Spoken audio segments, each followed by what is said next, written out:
Madam President, I have the honor and privilege to introduce the pre-recorded address of His Excellency Mr. Imran Khan, Prime Minister of the Islamic Republic of Pakistan, to the 75th session of the General Assembly.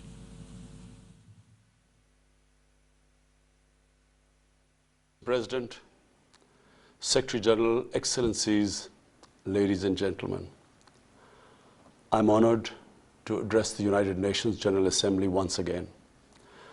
I congratulate His Excellency Mr. Volkan Bozkır on his election as the President of the 75th session of the General Assembly. We also appreciate the skillful leadership of the outgoing President, His Excellency Tijani Mohammad Bande, especially during the COVID-19 crisis. We commend the leadership of the Secretary General in these extremely turbulent times. Mr. President, since my government assumed office, our consistent effort has been to fundamentally transform Pakistan. We envisage Naya Pakistan to be modeled on the principles of the state of Medina, established by a holy prophet, Muhammad sallallahu alaihi wasallam. A just and humane society where all government policies are directed at lifting our citizens out of poverty and creating a just and equitable dispensation. To achieve this goal, we need to have peace and stability. Thus, our foreign policy aims to have peace with our neighbors and settle disputes through dialogue. Mr. President, the 75th anniversary of the United Nations is an extremely important milestone, as this is the only body in the world that can help us achieve our goals of peace and stability in our neighborhood. This is also time for us to reflect whether, as the United Nations, we have been able to realize the promise we collectively made to our peoples. Today, the foundations of the world order, non-use of or threat of unilateral force, self-determination of peoples, the sovereign equality and territorial integrity of states, non-interference in their internal affairs, international cooperation, all these ideals are being systematically eroded. International agreements are being flouted and set aside. Renewed great power rivalries are leading to a new arms race. Conflicts are proliferating and intensifying. Military occupation, illegal annexations are suppressing the rights of human beings to self-determination. According to the respected professor Noam Chomsky, mankind is at even a greater risk than it was before the First and Second World Wars in the last century. And this is because of the threat, increased threat of nuclear war, climate change, and sadly the rise of authoritarian regimes. We must come together to prevent such a catastrophe. We believe that the driving force in international relations must be cooperation, in accordance with the principles of international law and not confrontation and force. We all must emphatically reaffirm our support for multilateralism. Mr. President, the COVID-19 pandemic has illustrated the oneness of humanity. In our interconnected world, no one is safe unless everyone is safe. Locking down to control the pandemic has triggered the worst recession since the Great Recession in the last century. This has hit the poorest countries the hardest, as well as the poor in all the countries. In Pakistan, we realized very early on that if we imposed a strict lockdown, the type that several affluent countries had imposed, we would have more people dying of hunger than the virus. Therefore, we adopted a policy of smart lockdown. While concentrating on the hotspots, the virus hotspots, we opened up our agriculture sector immediately, and then followed it up by the construction sector, which employed most of the people. At the same time, and this is despite financial constraints, my government deployed $8 billion, unprecedented amount, for our health services, plus support the poorest and most vulnerable households with direct cash payments through SARS program, and then subsidies to the small businesses. Even though our smart lockdown was heavily criticized in the beginning, but thanks to the Almighty Allah's grace, we have not only managed to control the virus, stabilize our economy, but most importantly, we have been able to protect the poorest segment of the society from the worst fallout of the lockdown. Today, Pakistan's response is cited among the success stories in controlling and responding to the pandemic. However, we are still not out of the woods, like no country is out of the woods today. But Mr. President, it was obvious from the outset that developing countries would need fiscal space to respond to and recover from the COVID crisis. Debt relief is one of the best ways to create that fiscal space for developing countries. Therefore, in early April, I called for a global initiative on debt relief.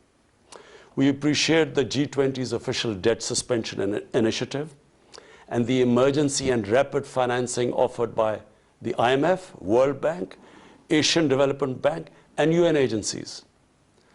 This, however, is not going to be enough. The IMF has estimated that developing countries will need over $2.5 trillion to respond and recover from the crisis. The official debt suspension will need to be extended and expanded. Additional debt relief measures will also be needed. Development banks should ensure adequate financial inflows. Rich countries have generated over $10 trillion to finance their own response and recovery. They should support the creation of at least $500 billion in new special drawing rights for the developing world. Mr. President, in my address to the General Assembly last year, I had highlighted the tremendous damage that illicit financial flows from developing countries to rich countries and to offshore tax havens cause. This leads to the impoverishment of the developing nations. Money that could be used towards human development is siphoned off by corrupt elites. The loss of foreign exchange causes currency depreciation. That in turn leads to inflation and poverty. The quest for getting back these stolen resources is nearly impossible, given the cumbersome procedures. Moreover, the powerful money launderers have access to the best lawyers. And sadly, because they are the beneficiaries, there is a lack of political will in the rich countries to curb this criminal activity. Mr. President, if this phenomena is unaddressed, it will continue to accentuate the inequality between the rich and the poor nations, and eventually will spark off a bigger global crisis, a far bigger global crisis than the present migration issue poses. The rich states cannot hold forth on human rights and justice when they provide sanctuary to money launderers, to their looted wealth. There are robust anti-money laundering and anti-terror financing regimes. I call upon this Assembly to take the lead in efforts to build a global framework to stem the illicit financial flows and ensure speedy repatriation of stolen wealth. It is important to realize that the aid that flows from rich countries to the developing world is minuscule compared to the massive outflows by our corrupt elites. President, this year, I must again reiterate the threat posed to mankind due to climate change. Unprecedented fires in Australia, Siberia, California, Brazil. Unprecedented floodings in various parts of the world. Record temperatures, even in the Arctic Circle. This should make all of us worried for our future generations.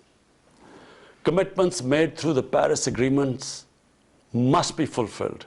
In particular, the commitment to mobilize $100 billion annually as climate finance. Pakistan's contribution to carbon emissions is minimal, but it is one of those countries most affected by climate change. Yet, we have decided to take the lead as we consider addressing climate change a universal responsibility. We have launched an extremely ambitious program to plant 10 billion trees in the next 3 years as a contribution to mitigating the effects of climate change. Mr. President, the pandemic was an opportunity to bring humanity together.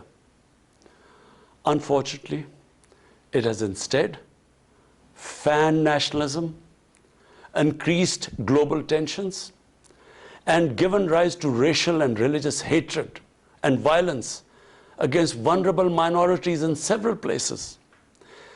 These trends have also accentuated Islamophobia. Muslims continue to be targeted with impunity in many countries. Our shrines are being destroyed. Our Prophet Muhammad ﷺ insulted. The Holy Quran burnt. And all this in the name of freedom of speech. Incidents in Europe, including republication of blasphemous sketches by Charlie Hebdo, are recent examples. We stress that willful provocations and incitement to hate and violence must be universally outlawed. This assembly should declare an international day to combat Islamophobia and build a coalition to fight the scourge that splits humanity. Mr. President, the one country in the world today where I'm sad to say the state sponsors Islamophobia, and that is India. The reason behind this is the RSS ideology that unfortunately rules India today. This extremist ideology was founded in the 1920s. The RSS founding fathers were inspired by the Nazis, and they adopted their concepts of racial purity and supremacy. While the Nazis' hate was directed at the Jews, the RSS directs it towards the Muslims and to a lesser extent, the Christians. They believe that India is exclusively for Hindus and others are not equal citizens. The secularism of Gandhi and Nehru has been replaced by the dream of creating a Hindu Rashtra by subjugating, even cleansing India's 200 million Muslims and other minorities. In 1992, the RS destroyed the Babri Masjid. In 2002, some 2,000 Muslims were slaughtered in Gujarat, and this was under the watch of Chief Minister Modi. In 2007, over 50 Muslims were burnt alive by RSS arsonists aboard the Samjhauta Express train. In Assam, around 2 million Muslims face the prospects of being arbitrarily stripped of their nationality through the adoption of discriminatory laws. There are reports of large concentration camps being filled by Muslim Indian citizens. Muslims were falsely blamed, vilified, and victimized for spreading the coronavirus. They were denied medical attention on many occasions. Their businesses were boycotted. Cow vigilantes attack and kill Muslims with impunity. Last February, Muslims faced targeted killings with police complicity in New Delhi. Mass registrations in the past have often been a precursor to genocide. For example, the Nuremberg laws in Germany in 1935, and then in 1982 in Myanmar. The Hindutva ideology is said to marginalize almost 300 million human beings, Muslims, Christians, and Sikhs. This is unprecedented in history, and this does not augur well for the future of India. As we all know, that marginalization of human beings leads to their radicalization. Mr. President, for over 72 years, India has illegally occupied Jammu and Kashmir against the wishes of the Kashmiri people and in blatant violation of the resolutions of the Security Council and indeed its own commitments to the people of Kashmir. On 5th August last year, India illegally and unilaterally sought to change the status of the occupied territories and deployed additional troops, bringing the total number to 900,000, to impose a military siege on 8 million Kashmiris. All Kashmiri political leaders were incarcerated. About 13,000 Kashmiri youth were abducted and thousands tortured. A complete curfew was imposed, accompanied by a total communications blackout. Indian occupation forces have used brute force, including pellet guns against peaceful protesters, imposed collective punishments, including the destruction of entire neighborhoods, and extrajudicially murdered hundreds of innocent young Kashmiris in fake encounters, refusing even to hand over their bodies for burial. The Kashmiri media and those daring to raise their voice are being systematically harassed and intimidated through the use of draconian laws. All of this is well documented in the reports of the United Nations High Commissioner for Human Rights, communications from the Special Rapporteurs of Human Rights Council, statements from human rights and civil society organizations. The international community must investigate these grave violations and prosecute the Indian civil and military personnel involved in state terrorism and serious crimes against humanity being perpetrated, I'm sad to say, with complete impunity. The objective of this brutal campaign is to impose what the RSS-BJP regime has itself called the final solution for Jammu and Kashmir. To this end, the military siege is being followed by moves to change the demographic structure of the occupied territory. This is an attempt to obliterate the distinct Kashmiri identity in order to effect the outcome of a plebiscite envisaged in the UN Security Council resolutions. This action is in violation of the UN Charter, Council resolutions, and international law, particularly the 4th Geneva Convention. Changing demographic structure of occupied territory is a war crime. Mr. President, the brave Kashmiri people will never submit to Indian occupation and oppression. Their struggle is indigenous. They are fighting for a just cause, and generation after generation have laid down their lives to rid themselves of Indian occupation. The government and people of Pakistan are committed to standing by and supporting the Kashmiri brothers and sisters in the legitimate struggle for self-determination. Mr. President, in order to divert attention from its illegal actions and atrocities in Indian-occupied Jammu and Kashmir, India is playing a dangerous game of upping the military ante against Pakistan in a nuclearized environment. Despite constant Indian provocations and ceasefire violations along the line of control and the working boundary, targeting innocent civilians, Pakistan has exercised maximum restraint. We have consistently sensitized the world community about a false flag operation and another ill-conceived misadventure by India. My parents, Mr. President, were born in the colonial India, and I was the first generation that grew up in an independent Pakistan. I want to make it clear that any attempt by the fascist, totalitarian, RSS-led Indian government to aggress against Pakistan will be met by a nation that will fight for its freedom to the end. Mr. President, there will be no durable peace and stability in South Asia until the Jammu and Kashmir dispute is resolved on the basis of international legitimacy. Kashmir has been rightly described as a nuclear flashpoint.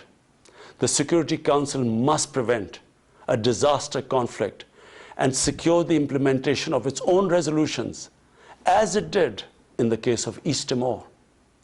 The Council has considered the situation in Jammu and Kashmir 3 times in the past year. It must take appropriate enforcement actions. It must also take steps to protect the Kashmiris from an impending genocide by India. Pakistan has always called for a peaceful solution. To this end, India must rescind. To reach this end, India must rescind the measures it has instituted since 5th August 2019, end its military siege and other gross human rights violation, and agree to resolve the Jammu and Kashmir dispute in accordance with the relevant UN Security Council resolutions, and of course, the wishes of the people of Kashmir. Mr. President, Pakistan's desire for peace in our region is also manifest in our efforts to promote a political solution in Afghanistan. I have consistently maintained over the past 2 decades that there is no military solution to the conflict in Afghanistan. The only way forward was and is a political settlement, which involves the full spectrum of Afghanistan's political actors. Pakistan fully facilitated the process that culminated in the US-Taliban peace agreement on 29 February 2020. Pakistan is deeply gratified that it has fulfilled its part of the responsibility. The Afghan leaders must now seize this historic opportunity to achieve reconciliation and restore peace in the war-torn country. Through the intra-Afghan negotiations that commenced on 12th of September, they must work out an inclusive, broad-based, and comprehensive political settlement. The process must be Afghan-led and Afghan-owned, and without any interference or outside influence. Early return of Afghan refugees must be part of this political solution. After almost 2 decades of war, it is imperative not to allow spoilers within and outside Afghanistan to subvert the peace process. Peace and stability in Afghanistan will open new opportunities for development and regional connectivity. Mr. President, Palestine remains a festering wound. A just and lasting settlement is indispensable for the Middle East and actually the world. Illegal annexations of Palestinian territory, the building of illegal settlements, and the imposition of inhuman living conditions on the Palestinian people, especially in Gaza, cannot bring peace to a troubled region. Pakistan continues to support a 2-state solution, in line with the UN General Assembly and Security Council resolutions, within the international agreed parameters, and they are pre-1967 borders, and Al-Quds, Al-Sharif as the capital of a united, contiguous, and independent Palestinian state. Mr. President, the United Nations remains the best legitimate avenue for collective action in managing international conflicts, fostering peace and security, promoting equitable development, and addressing global problems. I urge the Secretary General to take the lead in preventing global conflicts. He should convene summit-level meetings to address regional hotspots and resolve outstanding disputes. The United Nations should be made fully responsive to the challenges of our times. A comprehensive reform of the United Nations, including the Security Council, is essential to promote greater democracy, accountability, transparency, and efficiency. Pakistan will continue to participate actively in this process and endeavor with other member states to build a world where conflict is outlawed and equitable prosperity for all pursued in conditions of peace and security. I thank you.